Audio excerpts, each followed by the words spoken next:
Hey guys, welcome back to Garment Creator Training. This will be level 2 and we'll go over a little bit more of the advanced print settings. So we'll keep this image right here that we printed in level 1. We're going to keep it, let's switch it to black color. And then here in level 1 we went over the print quality. Our recommendation is usually to just go with one of the presets, print it, and then if there's an issue, then go into adjusting the other settings. If you start off with adjusting the other settings, if you run into any issues, it's hard to backtrack to figure out what caused that issue. So here we have level 3 selected. You can actually change the print quality between the white and the color print. That's basically the white is going to be that first print of the white underbase. That's going to be the first print. That's going to be the first print of the white underbase. The color is going to be that second layer of color that it prints over. So you can click into it and you can change it. Double strike print basically means the highlight white. So after it prints the white underbase, when it goes over with the color on top, any parts of your image that has white in it, this will hit that area with another hit of white ink. So you can turn that off or turn that back on. Color print quality, you can also change between speed and quality. The next one that we usually go over is unidirectional and bidirectional. So basically the difference is as your printer prints, the print head is going left and right horizontally. With bidirectional printing, as the print head goes to the left, it'll lay down ink, and then as the print head goes to the right, it will lay down ink again. So it prints every direction that it moves. When you switch it to unidirectional, the print head will print only when it goes one direction.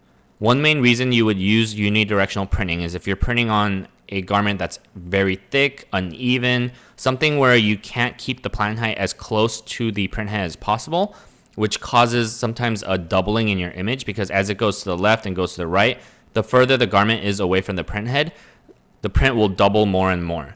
If you switch it to unidirectional, it will print going only in one direction, which reduces the amount of doubling.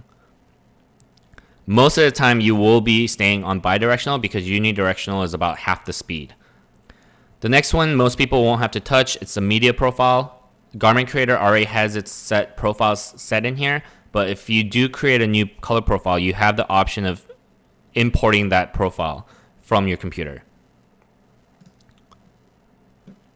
Pause between passes. This will allow you to tell the printer to wait a certain amount of seconds before it prints the next layer. So after the white underbase, you could tell it to wait, let's say 40 seconds before it prints the colored layer.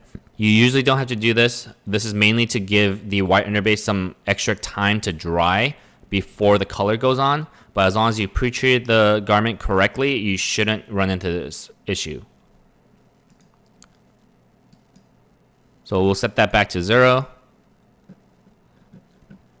Now, ink density, you can control it by the color or the white. You can increase it by percentages. This basically just means how much actual ink is being put down for the two different layers. Usually, the only reason you would touch this is if you want to increase the saturation of the color layer. You can increase this. We usually recommend going up in increments of 5%, mainly because if you go up too high, too much color ink can actually not only make the colors darker but change the color overall. So if you put too much on a yellow area, that might start turning into like a mustard color. With the white, we also recommend only going in increments of 5%. The most common reason to touch the white ink density is to reduce the white underbase. So if you're running into issues of white speckling, you can drop this down to 5%, maybe 10%, and that should get rid of that white speckling issue. Any further down, it might start making your print look more faded because there's not enough of that white underbase to separate the color from the color of the garment. Okay, we're going to set that to 0.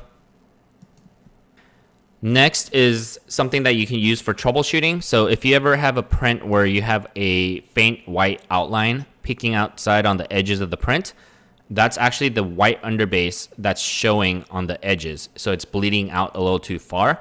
What you can do now is go into white management, click reduce white area. As you increase this number, that's the amount of pixels that it's reducing on the edges. So if you go up to 4, the standard is 2, it'll reduce 2 more white pixels so that it reduces that white outlining that peeks through the edge of the print. Let's put that back to standard. And that's pretty much it for all the settings you need to know when controlling your print quality in Garment Creator. Thanks.